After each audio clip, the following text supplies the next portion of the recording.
ఇక్కడ ఒక dosa 916 rupees.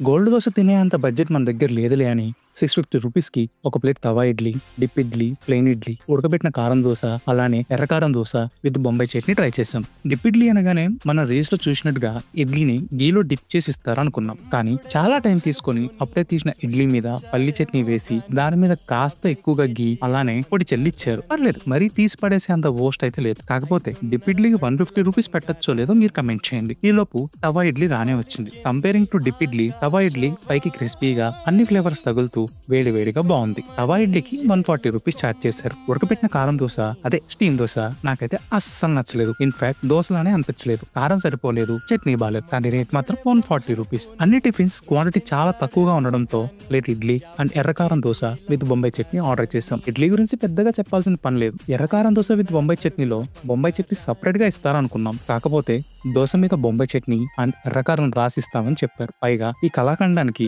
130 rupees. ఇక తెలియని ఫ్రస్ట్రేషన్ తో చిరాకు పుట్టి బిల్ పే చేసి వచ్చేసాం. వెళ్ళడం వెళ్ళకపోవడం మీ ఇష్టం. ఇది కేవలం నా ఎక్స్పీరియన్స్ మాత్రమే. నా పర్సనల్ ఎక్స్పీరియన్సెస్ విత్ రెస్టారెంట్స్ కోసం సబ్స్క్రైబ్ అవ్వండి. నేను మీ బకాసురా.